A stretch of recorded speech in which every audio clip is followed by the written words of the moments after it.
Life isn't perfect, and neither are we. Nope. But we know how to face our fears And have some fun. and talk about all the messiest things of life. Like the messiest things.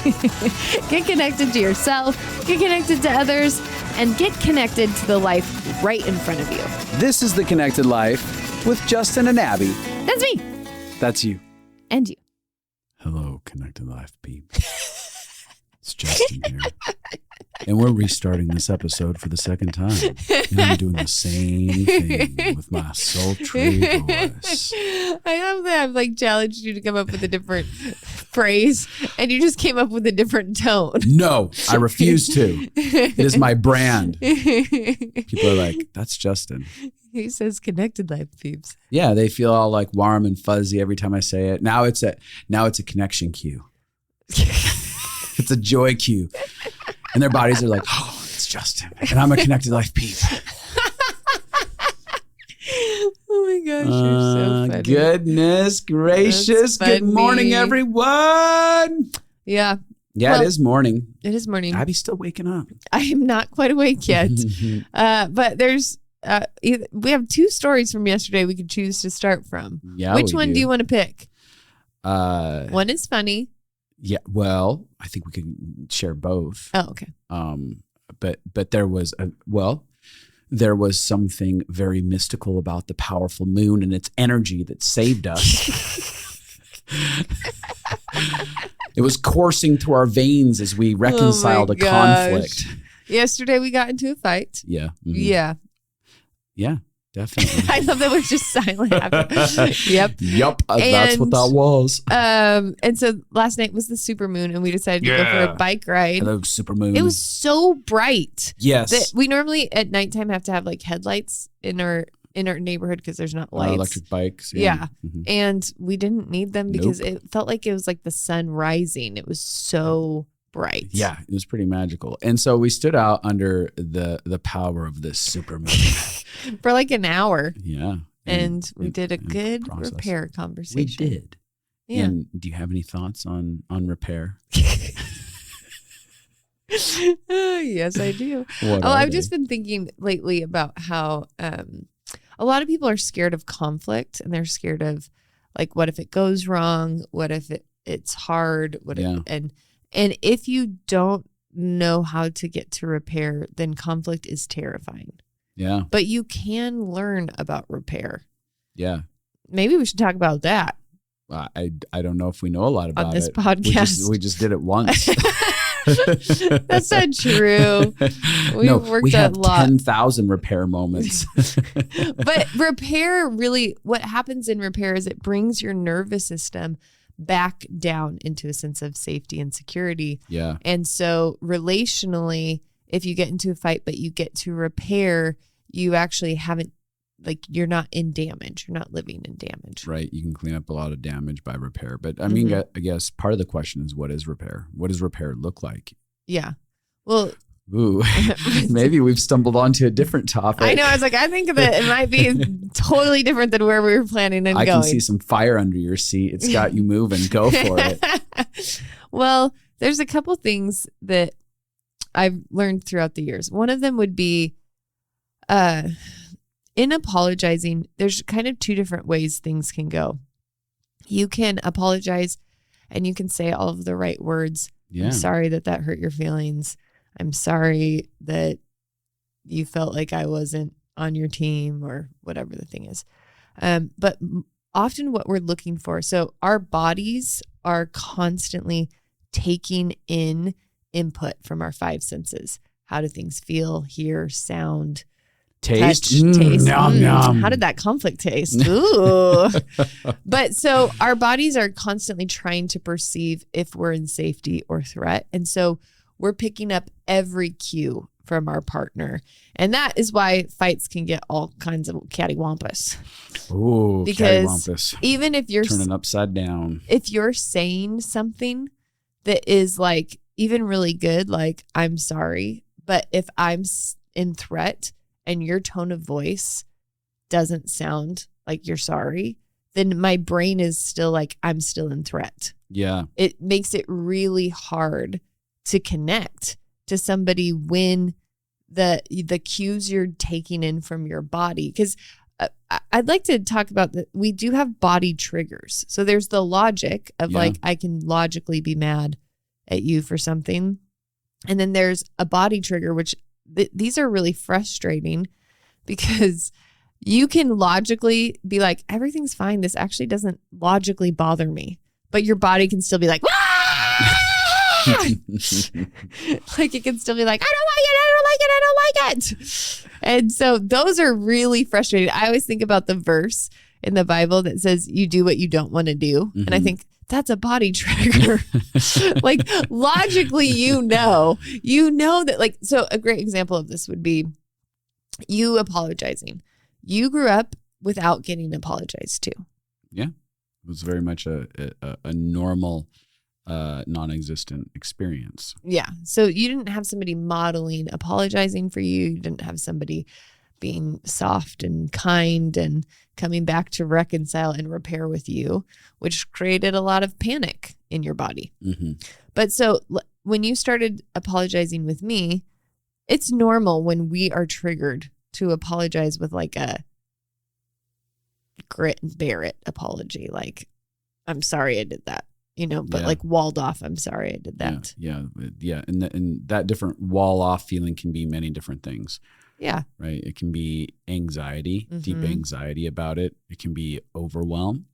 Shame. It could be still anger, frustration, confusion that's still going on internally. There can be a lot of like emotions that don't line up with compassion or tenderness. Like our walls can still be up. So that sense of protection, like, oh, I'm just still on guard about this fight that's going on. I don't know if I'm going to be safe even saying this. I don't know how this person's going to respond. I don't know that I agree with a bunch of things. I don't feel heard or seen on my end of stuff, but I'm trying. So there could be all kinds of tug of war and internal conflict when we go to have an apology. So I could know that every time you apologize, like I could logically know when he apologizes, it costs him a lot because that wasn't a bank account he had. And so I can logically, even if it doesn't feel like a warm apology, I can logically know. Yeah, every apology is for me is costing me a gold brick. Yeah. It's because, especially when it's not modeled, it wasn't safe to do.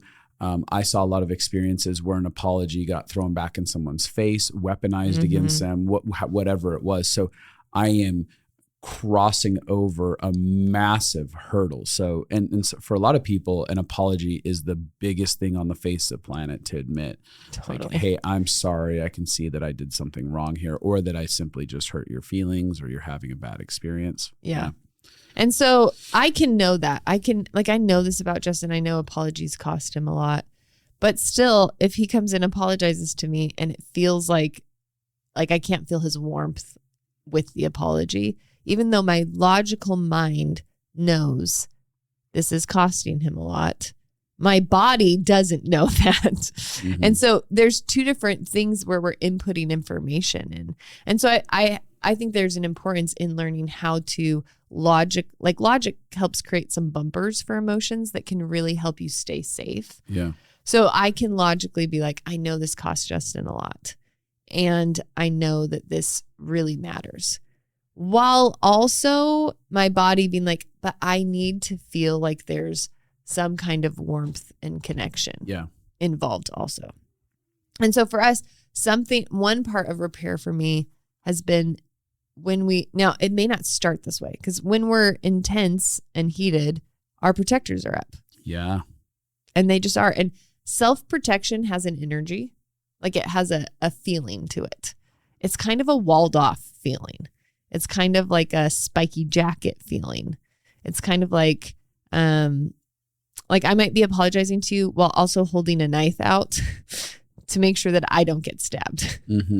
There's like an energy. And I just think that these are kind of the things that have helped me recognize repair because I go into it too. What does my self-protection feel like for you? Hell.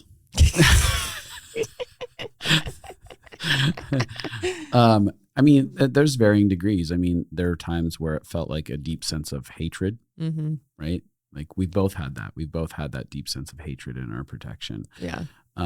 Coldness. Yeah, deeply cold. Especially early on, I refer to you as the ice queen. Yeah.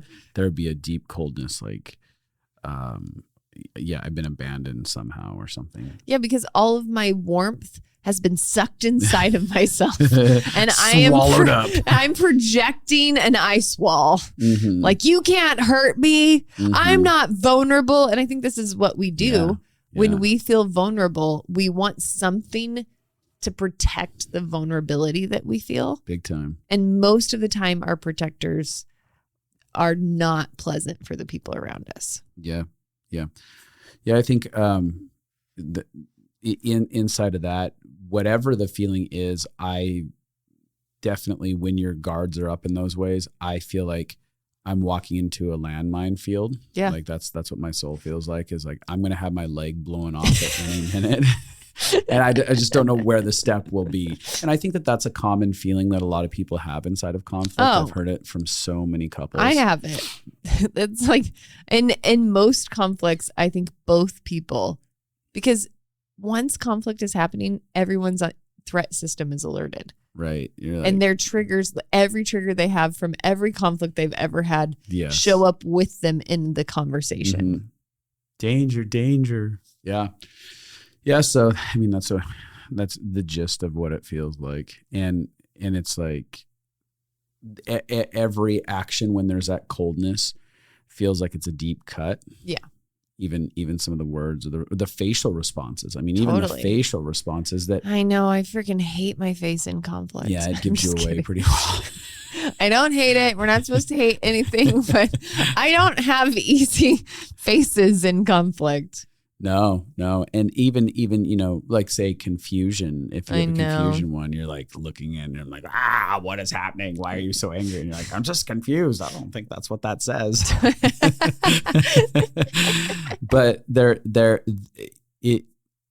those experiences, you're talking about different cues and stuff like that. It's you're talking about energy of what someone feels like, but then that energy manifests on facial stuff. And that's what I'm saying. Our body's taking in all of that information. Yeah. And then we are processing what you're saying with the information. Uh-huh. So like there are times when I am so confused and I'm saying something that is not is technically the right thing to say. Mm-hmm. I used to get so mad at this all the time because I would say the right thing, but you still wouldn't respond softly to it. Mm-hmm. Because my body language and energy didn't match the right thing I was saying. And so it didn't actually feel safe. Mm-hmm. I'm being told a lie here, I believe. That would be the emotion on the other end of that. Yes. She's saying one thing, but her face, her body, her emotion, which is something that Abby's talking about, she's experienced with me. So I'm coming into a situation saying I'm sorry, and sorrow should feel like, some sense of empathy and compassion is what she's kind of dialoguing about. And I'm just going, hey, it's not just this is the right thing to do. It's I want to repair. Yes. There's so many good intentions even inside of it of I can sit here in my pride and try and self-protect or I can choose to humble myself and do this action. But in the process of that, still having so many explosive things going on inside of you, nuclear war inside of my being, but being like, I care about you. I want reconnection. Totally. I am sorry for the role that I played. And you're like, you're lying. Your words say one thing, but everything else doesn't match it. What's going on? Yeah. And I think that's I think we're doing better. You said it kind of present tense. We're doing fantastically better, but just dialoguing about that's something been the pattern. It's been there, and that it's there for so many people. Is we're going, the person across from me feels like they're lying. Totally. And here's what we want to do. I could instantly hear everybody being like, yeah, my spouse never has the right energy when they apologize. Yeah, this is what it justifies me being angry. And I'm like, the only way repair works is that you actually recognize all of the crazy cues you are giving to your partner at the same time, and you recognize self-protection. So this is a huge part of repair, is even what we're being able to do is dialoguing and noticing and understanding our own self-protectors. Right. Which is the language you're even looking for is ownership. There's a level of deep ownership. Ownership begins with self-awareness and going like, oh, I have self-protectors. What are they? Can I describe them? Can I describe what goes on inside of my body when I am feeling threatened, scared, nervous, whatever? Like, can I describe that and aware of that? And can I own and say like, there's a good chance that this affects other people as well? Yeah. Well, and so in our repair conversation last night, we could literally go back and forth, and you could like, first of all, recognizing that protectors are just human. We all have protectors, and we all do some weird stuff to protect ourselves. And our protectors show up sometimes when we're not aware of it. Like a lot of times my protectors show up before I know they show up. And so like we were talking about last night, and we were able to go back and forth between, like, I could say, well, it would make sense. Like I had a huge confusion trigger, and my protectors feel really aggressive around confusion. Because for me, and it's helpful when you understand yourself. This is why we run all the courses we do, to start you on the journey of becoming aware of yourself. So like, I'm like, my mom was mentally ill. And so understanding what's happening felt out of control in a lot of situations. Like a lot of the choices she made. Couldn't make sense out of it. I couldn't make sense out of it. And those were the times it felt really unsafe. And so my brain created this very strong, I need to understand things to feel safe. And when there's something that's confusing or not understanding, that's a threat. It's a threat. And your body has a visceral reaction to like, this doesn't make sense. What's going on? Now, I'm never thinking this is a threat. Right. That's not a logical thought. Yeah, but my body is in that response. And so my reaction to being confused is like really big and like, what is happening? Why is this happening? What's going on? But it feels really aggressive. So in repair, I can say, oh yeah, there was a lot of confusion that I had. And I'm sure that you felt belittled by my confusion, because when I'm in confusion, it's very easy for me to sound condescending. Yeah. And so then I could say it would make sense that you felt like you had to be on guard when my confusion would show up. Yeah. And then there were, like last night, you were owning your confusion and what that did in our relationship. Yeah. Do you want to talk about your confusion? Yeah, there were a lot of places where there would be actions that I was taking that caused Abby to feel very unsafe in my actions. And then I'd be like, I don't understand why you feel unsafe. And it would seem like I'm just gaslighting her ass. Totally. And denying like her reality. But I literally was in a deep sense of confusion because I couldn't conceive from her perspective what was like. I couldn't compute it inside of my head. Right. So it came out in a way that felt very dismissive. Yeah. When in all reality, it was the simplicity of like, I just actually don't understand this thing that you're trying to tell me. How could you get to this conclusion? Because it doesn't make sense in my brain that it would be that way. Yeah. So in a repair conversation, I'm trying to give some practical examples of how we could both go back and forth. But in a repair conversation, I can share something that I'm hurt about. You can empathize with it and be like, one of the sentences that we use a lot is, I would never want you to feel that way. Or like, I'm so sorry that you like went through that. That's never like, that's not what I want you to feel from me. Even just, it's not what I want you to experience. Yeah. Even just explaining your heart in it, but not explaining why you did it, but just like, I wouldn't want that. I would never want you to feel rejected. I would never want you to feel dismissed. I would never but repair is really helpful if you can do an apology with empathy, some sort of like imagining. And this is the pause part. If you can imagine what it would be like to be the other person. Because when we do that, we have to come out of self-protection. Yeah, when we put ourselves in someone else's shoes, we're actually imagining the experience of someone else. So all of a sudden, we like part of self-protection let me try and describe some of what self-protection does. It's Yeah. It's kind of like my walls go up and it goes, I don't care about you. You're a dangerous experience. So I don't care about you, but I have to. I care about protecting me. Mm-hmm.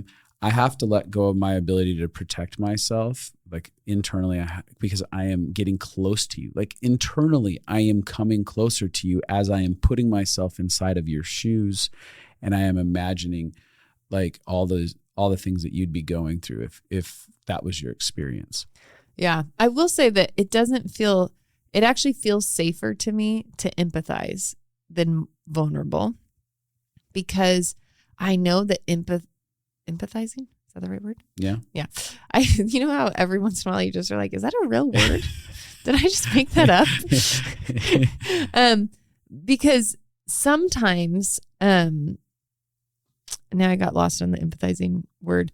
Oh, because I know that's the only chance we have at repair. Yeah. So it feels safer to me. Like in the beginning, it felt so threatening, and it's hard. I'm not saying it's easy now. Like when you are really in self-protection, you want to villainize the other person so that you can have a boundary, so that they can be bad and you can push them away, so that you can push the threat away from you. Yeah. I want to talk about something about protectors and stuff in repair. So one of the things that I talked about last night is I didn't have language to narrate my experiences. And in fact, I didn't feel safe enough to narrate my experiences. You know, especially when you're in a high threat level, to narrate what's going on inside of you feels really scary. And talking about narration is like, you know, I didn't know how to say, hey, I can tell that I feel really scared inside, and I'm feeling like I'm going to fail no matter what I do. And I really want to be close to you and I want to work this out. And at the same time, I can feel inside of my body, I want to run away. I want to scream. I can tell that I feel like this is similar to my childhood, and I'm feeling like a little boy right now that doesn't have capacity to use his words. Totally. I can tell that I'm getting gridlocked inside. I'm frozen. And so, we go to protect we go to protectors oftentimes because we don't even have language to know how to do it. And so we're in these aggressive things, or we're fawning with someone, or we're just shutting down and stuff like that because we don't know how to use our words. Yeah. And I think that once we can actually begin to find language for our insides and begin to narrate, our road to repair is an entirely different experience. Oh, yeah. I mean, honestly, narrating has changed everything in my life. It is actually a scientific tool to help your nervous system calm down. And it is one of the things that I now think is one of the most basic, foundational, helpful tools in life, is learning how to narrate in real time what's going on inside of you. It was not easy to learn. It took me a long time to figure out, because I didn't even know I was having feelings for a long time. But I use this all the time. Like I was in a conversation yesterday and I could tell I was having anxiety because the person I was having a conversation with needed to go to this meeting.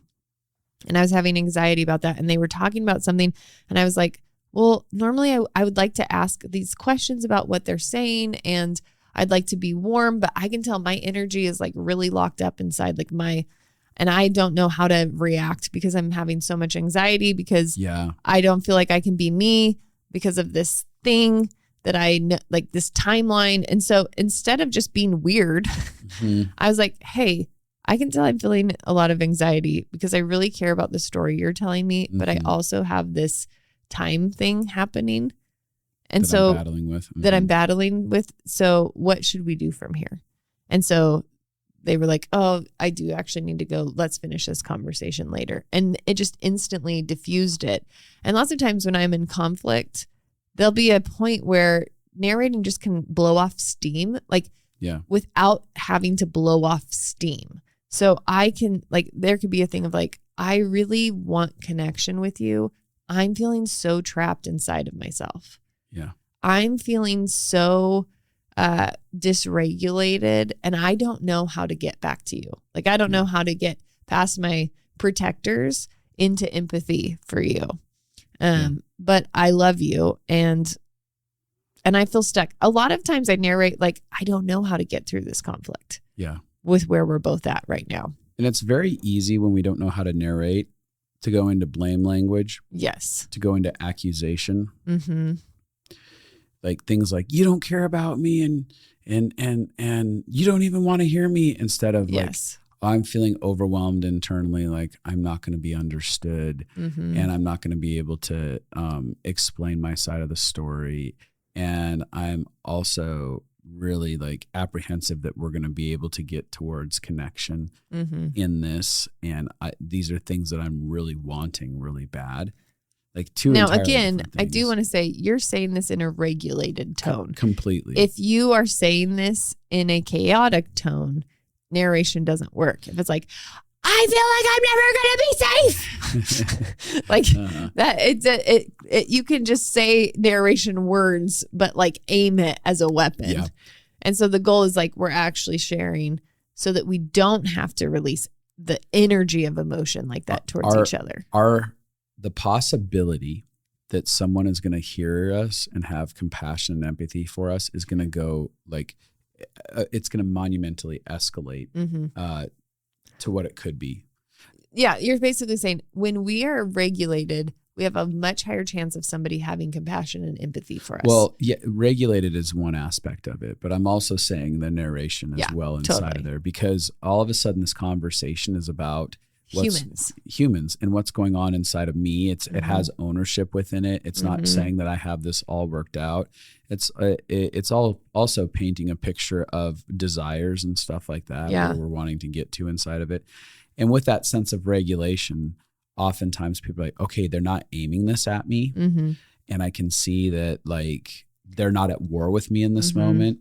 And I can see that certain things matter. I can suddenly have compassion. I don't have to go into my own self-protection. Yeah. Like there's a lot of things that can happen. It doesn't mean conversations are going to be successful. We can't control someone else with mumbo jumbo emotional language, right? Like you can't just like throw out emotional language and expect that everyone has to follow it, but it is an invitation, right? Totally. And the opportunity for success is there's a much higher rate inside of that to get to where we want to go. Well, the hope for me is the more I become safe inside of myself, the more I can regulate inside of conflict, the more I can narrate, the less threatening things I do to you.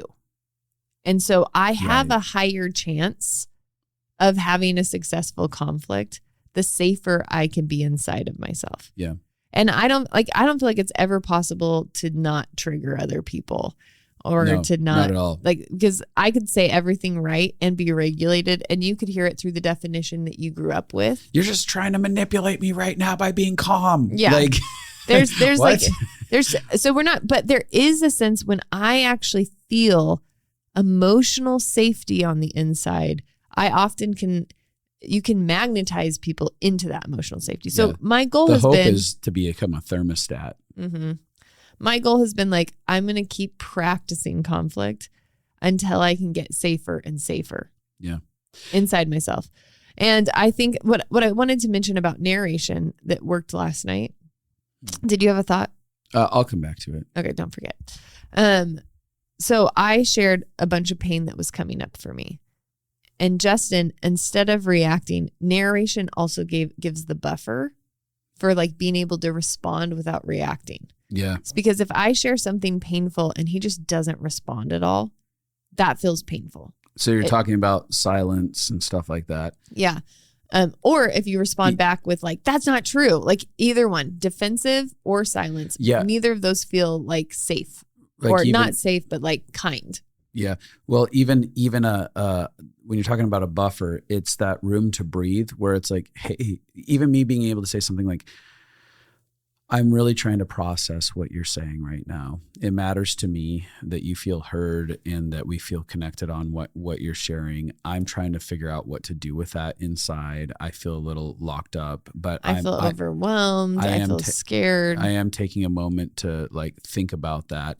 Then all of a sudden I've set the tone of like what's happening, and it leaves out the guessing work for you, right? Like you're not allowing your imagination to go to terrible places. Like he doesn't care. He's angry at me. He's whatever. He's like we've communicated this is what's going on inside. And now there's a sense of relief even where it's like, okay, this is what he said he's doing. I'm going to give him time.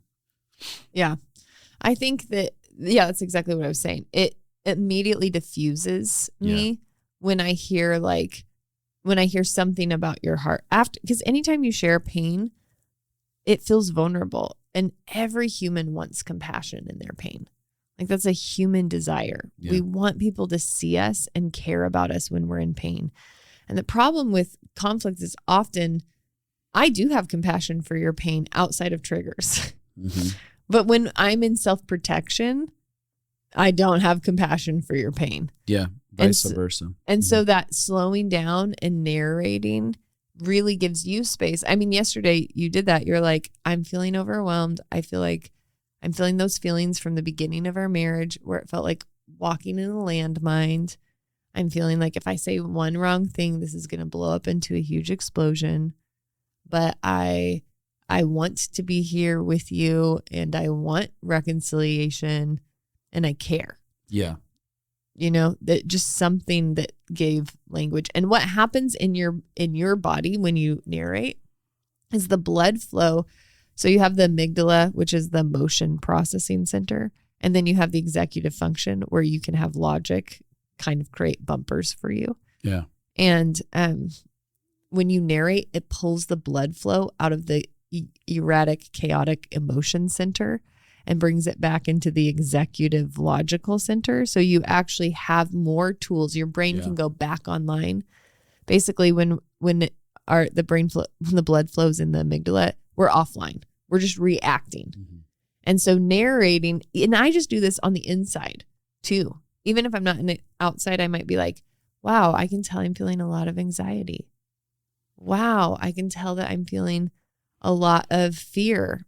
I'm scared that I'm not going to know how to make it through this conflict. I'm scared that I'm not going to know how to get there. I'm scared that my walls are going to go up. I'm scared that my self-protection is going to happen. I can feel my self-protection walls going up. Like oftentimes I narrate what's happening inside. I can feel my walls going up. I'm making my cold eyes. Yeah. Which, hold on a second. Like what you're describing is a connection to your body, which one of the major things that's necessary is simply that. Like if we're not connected into our body, we're not aware of like the tension inside of us. Oftentimes it's not just the emotional thing, it's the physical. I can get a physical body cue where since I've learned how to be connected to my body, I can go, oh, I'm now aware that there's tension in my muscles, in my chest, in my back. My arms are tensed up. Oh, there's protection right here. Okay, what is that? And it leads me down kind of like a roadmap of like what's going on inside of me. Mm-hmm. Oh, I'm really feeling scared right now. I'm feeling really misunderstood, and my body's responding to this. But that's scary for a lot of people to be connected to their bodies. Yeah. And it's something that like in order for us to get to a place where we can do this stuff, it's this slow reconnect in of like, okay, what does it mean to be connected to my body, to feel my body, to be self-aware of my body and what's going on inside of it. Which we should probably do a whole episode on that. Yeah. Yeah. It's a good idea. So let's go back to, there was something you had on your mind that you wanted to share. Yeah. A couple of different things. I think I was going to say something about early on in our marriage. It was hell. No, we didn't have a lot of tools early on in our marriage for any of this stuff, and it compounded. Mm-hmm. Like there was compounded problems, and there was pure hearts, and a lot of people inside of their marriage, when you or intimate relationships, when they don't have these tools, it's like there's all these problems, but when you get under all of them, both parties have really pure intents for the most part. Mm-hmm. There was a pure intent inside of them. They were both longing to get to connection. They were longing to get to repair. but it didn't feel like anything that they did was working out. Yeah. And I mean, I think I can have a really good heart and really big self-protectors. Yeah. And self-protectors are dangerous to other people. Yeah. Like self-protectors do whatever they can to try to stay safe. Like it is a good picture is like having a knife that you're just like waving at people so they can't get close, so they can't come and hurt you. Yeah. And so when we have compassion, so a huge part of repair is shame resilience, which is our ability to own our own behaviors, our own protectors, and have compassion for that. Yeah. In a second, I want to circle back here because I have another major thought that I don't want to lose that's Go ahead. earlier. One of the things, we're having a conversation about getting regulated, bringing ourselves down enough that we could actually narrate what's going on inside of us. And being in a that regulation is that sense of like not complete peace, but settledness inside of ourselves. For some sort of language, like it's when I feel settled and I don't feel like I'm at war. But in order to get to that regulation, oftentimes we need to be able to step away from the moments that we're inside of, and something that we didn't have permission based on the way that we went about marriage from the get-go. There wasn't the permission to step away. Yeah. And oftentimes stepping away in any relationship feels like abandonment. So people, because even the way that we do it, the lack of communication and stepping away. Storming off literally creates so much unsafety. Yeah. Because it's saying, I don't want to be close to you. I don't want anything to do with you. Maybe you're too broken in this moment and I've decided I'm done. Yeah. And I'm out of this relationship altogether. And so there was a pretty strong demand of like, we have to work it out no matter what. And so we would be in these cycles of going over and over and over again from a dysregulated place. And it didn't matter what we each said to each other. So we especially felt hopeless. It's like we're both trying to meet each other and love each other and get to repair, but it just keeps cycling into this really bad dance. And that's because we couldn't get out of the dysregulated place and get into conversations that we're narrating about like our own personal fears and ownership inside of that, and our pains and what's happening inside of me. And so one of the things that the reason that I'm bringing this up is like, there's a couple levels. One, as you're going on this journey, there's places for us to be thankful for the apologies that do exist. Yeah. Like, oh, I can see that you're trying so hard inside of this. And that's what I was saying. Like I logically know that. And so I'm always thankful for that. Yeah. And there's places to even be like, you know, I can still feel some intensity inside of that. And I know you're really trying to connect with me. How about we circle back in a little bit after we've both cooled down and maybe retry this some of this apology. Yeah. So that it lands for both of us. Yeah. And even the exit process is an exit process of like, hey, I'm going to step away because I really want to preserve our relationship. I want to respect our relationship, our connection, or I want to step away so that I can come back and do this really well. And so, because it matters to me that we don't like cause further damage to each other or hurt each other further, however we want to communicate it. But my hope is that I want to return to you because something about our relationship matters to me enough to do it. Yeah. And I want to manage myself well. I mean, we don't always say that when we leave because most of the time when we leave, we're dysregulated enough that we don't have great words. But what we have done is we've both created a habit of returning. Or a habit of text messages. Yeah. And text, hey, I'll be back. I needed to cool off. Yeah. But I care. Yep. Yeah. So there is always some communication that like, I will be back. I did this to manage me, not to manage you. And I think that something that's really helpful is acknowledging the intent, or acknowledging the attempt, right? The intent or the attempt. And so like when I've stepped away and say I've sent a text message that says, hey babe, I really love you. I care about you. I'm trying to get myself in a good space to have this conversation. You're like, thank you for telling me that. It matters a lot to me that's what you're trying to do. So you're acknowledging like what my attempt is and intent, excuse me.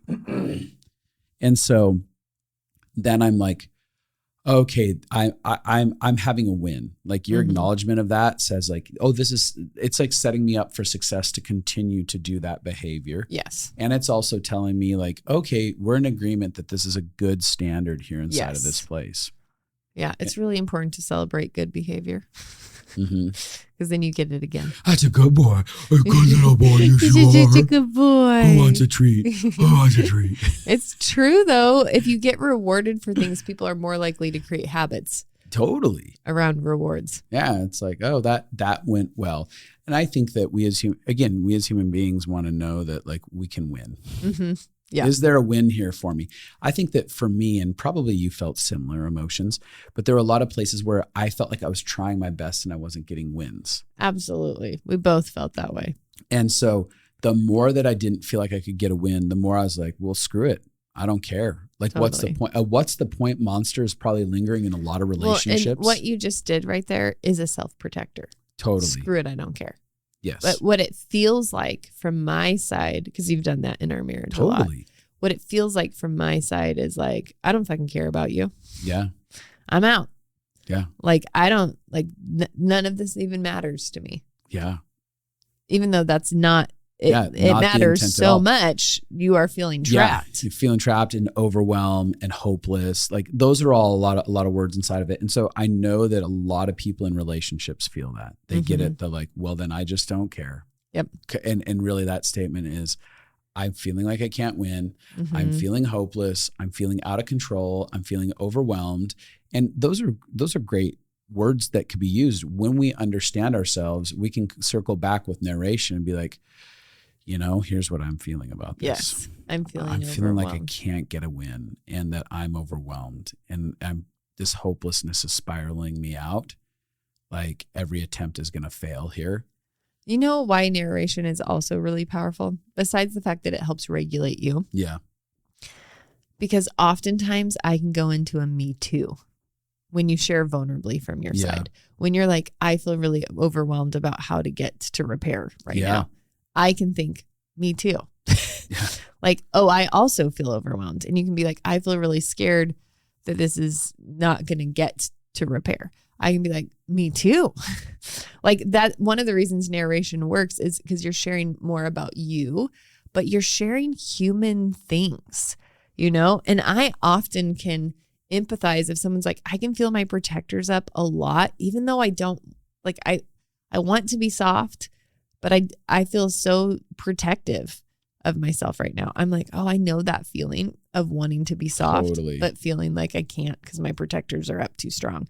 And so when I start to recognize, because what happens in a fight or conflict is we dehumanize the other person and humanize ourselves. So we think through all of our good intentions and how we're really nuanced people and how it's not just black and white with us, but then we dehumanize the other person, which is like they're black and white, right or wrong, good or bad. You villain. Yes. You're here to destroy my life. And so we forget. You don't care about me. Most of the time, if I have self-protectors up, I can't see the vulnerable part of you. Yeah. I can't see that like the tender human part of you. I can't see how we're the same. And one of the best tools in conflict is to see how you're the same. Yeah. Like last night, you would tell me. It's part of common humanity. Yeah. It's like you would tell me a way that you went into self-protection that didn't serve you well. Yeah. And I would be like, well, I have a lot of ways I go into self-protection that doesn't serve me well. So I can understand that. One of the dividing points in relationships is blame, right? And so a lot of times you're talking about the both acknowledging, like when we are acknowledging like, oh yeah, I show up like this. Oh yeah, me too. I show up like that. I have a similar feeling. Then it's not like you just do this all the time. You're always the one that's blaming. Oh yeah, no, you're blaming all the time. And so like, yeah, I know that I can we show actually up with have a lot both of blame. done that. Yeah, totally. And then the other one goes, yep, I've participated in that. And each person is going like, it's not just a one-sided conversation where I'm just the villain and here's all the shit that I do wrong. It's, oh, we are collectively messy. Mm-hmm. We're each taking ownership and acknowledging how we've impacted each other with that behavior. Like, you're right. I've impacted you in that way. Oh yeah. Yeah. Well, I've impacted you that way too. I've definitely done that. But there's, in order to get there, there's a lot of maturity that has to take place. And the kind of maturity I'm talking about is like, we're talking about safety, right? And an aspect of safety is that safety that we develop within ourselves. It's not about even the other person getting everything right and being safe. It's about a connection to love that we have inside of our identity that says like, hey, I'm actually loved. And even if this person can't show up well inside of this and can't see me, I'm safe because I know I'm lovable. I know I'm good. I have a strong identity in who I am. And I would love for them to be able to show up as well and see this through this lens. But if they don't, I can stay chill inside of this space and continue to narrate my own personal ownership and my feelings of pain I've experienced. Yeah. It's good stuff. I was thinking about last night. One of the ways it worked is, so I shared a bunch of my pain and you were able to say, and this is one of the things I'd like to say. We often don't start in a conversation where I can feel your empathy or you can feel mine, because we start with our walls up. Yeah. I don't disregard any of the walls up good conversation. Like, so if you apologize, it's still helping me, even if I'm not. And what I would say is, wait, what were you saying there? So you're saying like even it still helps. Even if we have walls up, it's still moving the needle towards something safety, that we can go repair. Hey, I'm building equity, slowly moving down this as we're trying to get regulated, which is something as people listen, I don't want them to throw that end of stuff out. Yeah. And that's exactly what I was trying to say. Like, it matters. If you're in self-protection and it feels like you're angry, but you're saying, I'm sorry, there's still something inside of me that is like, okay, but he's showing me he wants to do relationship and he wants to figure this out. So it's not all void. And something that I've learned is I think for the best repair to happen, I have let down my protectors. Yeah. And you've let down your protectors. And we're seeing and experiencing each other again. Yeah. So like so I shared my pain. You were like, I'm really sorry for that. Now, in the beginning, I could feel your anxiety. So it didn't feel like empathy to me, but I knew that you were trying. Anxiety sometimes feels like hardness to me from you. And so I could hear the right words, but I couldn't feel your presence. But I didn't disregard that or blame you for why I didn't feel safe enough yet. I just thought this is a natural part of the process. And then as we talked longer, you kind of dropped in and I dropped in. As we went on, you were able to say like, here's some ways that we're doing well. And I was able to agree. And then eventually you got to where I could feel what you were saying with your words. But I opened up so that I actually received. And this is a problem. A lot of times people apologize, but the other person doesn't actually open enough to receive it. Yeah, to become receptive. Yeah. And to like, let it impact them. And so I got to the place where could you feel my openness towards you in it? Yeah, I could feel great. Like there were moments where you became a little bit more passionate about how you're expressing yourself. And I tried to stay steady and say like, hey, feeling intense. I want to be here inside of this. It matters to me. Like I kept trying to stay the course. Yeah. In regulating. So there was that. And as I was continually doing that, I could feel you like gentleness just kept rising inside of you until I could feel you return to like, okay, she's not on guard. She doesn't have a spiky jacket. Yeah. And I'm going to continue the course of this explanatory style that I'm doing because it's working and I'm not going to veer away from it. Yeah. Because if I want to veer away from it, that spiky jacket's probably going to go right back on. Yeah. But that is where I would say that we walked away feeling a great sense of repair because both of us were able to lower our protectors. Yep. And that's really, and I don't think it's Justin's job to get me to lower my protectors. Yeah. But I also don't deny that he affects that. Yeah. Like it's most of us want to blame the other person. For me to feel safe, you need to do everything right. And that never works. People, whether they're couples, friends listening to this, we have to understand we are co-creating our experiences. Yes, and that is a powerful word that we need to institute, because when we can use language like, okay, I'm co-creating this. This means I am bringing something here, whether it's the energy that I bring to the table, the way that I'm doing stuff, and they are too. And the big the and is so enormous, because we live in a world where it's either your fault or my fault. Yeah.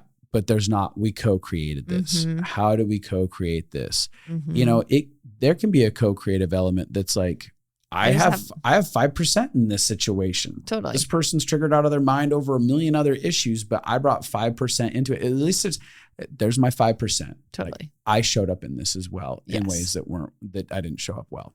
Yeah. It doesn't mean it's always, but for me, the ownership part becomes my awareness of like, oh, well, if I don't feel softness for him, that also might be because I'm not being soft in how I'm sharing my feelings. Yeah. Like that ability, and that's the shame resilience. I was talking about this a while ago. There has to be shame resilience where you can own your own, like I'm doing as many, like if we're both triggered, we can just automatically know I'm not living my best self. I'm not my healthiest version. I'm not my safest version. I'm not and so like as soon as both people are triggered, there needs to be that humility of just acknowledging we're both in trigger brain. We're both doing more gut reactions than what we want. Yeah. We're both having confirmation bias about threat and thinking through all of the blame for the other person. And so when you begin to know that, it helps you to start to be like, okay, he's responding like this, but also how am I responding? And how did I bring this up? And this is a dance between the two of us. And so the last thing I want to say, because I know we got to wrap up, is that the kind of the order we did for repair is I shared my experience. You apologized and empathized with what that would be like. And then you were able to narrate what was going on inside of you during that. Now, if you switch the order, it sounds like if you narrate what's going on inside of you first, it sounds like you're giving excuses. But if you apologize and empathize first, then when you explain what you're doing, the other person is actually just being able to hear more information. And oftentimes that information creates more love and repair. Yeah. So if I'm like, I felt really hurt when you just stopped talking, and you say, oh, I'm so sorry. It feels horrible to feel stonewalled. It feels horrible. It feels like you're abandoned. If you share something and it matters and somebody just doesn't respond, I hate that feeling. I'm so sorry you felt that. Yeah. In cap. Yeah. And then would it be okay if I told you what was going on for me? Inside for me, I was feeling scared. I was feeling overwhelmed. And what that does is now it helps. The first apology helps me feel seen. And the second explanation disarms what I had made up in my head. Yeah. Which is like, if I make up in my head that you're angry and that's why you're refusing to talk to me, that's very different than like you're in fear and not knowing what to do. Can I narrate really quick? Yes. I'm so loving this podcast, but I'm getting overwhelmed because I realize that I'm not going to make it to my next meeting if I don't get off of it really quick. Oh no, that makes so much sense. So I really want to be here, but I need to go. Here's the deal. These are what we're talking about here today is it's going to take a while to walk out. It's going to take a journey of self-awareness and stuff. If you're wanting to go deeper into your heart journey and actually figure out how to do this stuff, come join us with our life consulting masterclass. Yes. It's a year of us helping people learn how to know themselves, regulate, heal, and get the tools. And we're equipping people to become life consultants like us, if that's a road they want to take, or they're just on a really cool growth journey. Life transformation journey. We've had lots of people do that. We've had a couple of people get married. People are changing their lives in this course. But you need to connect soon, because to get into LCMC, you have to do Pathway to Freedom. And so you can start Pathway to Freedom late. That's fine. Yeah. But you need the time before school starts to be able to do the course. Yeah. So, message us, Justin, or go to support. Nope. Go to justinabby.com and you can apply on our masterclass under courses. Ooh. And there's application there. We'll continue this conversation later. Yeah, it's great. Go away. I like I'm you. running all. away. Bye. Bye.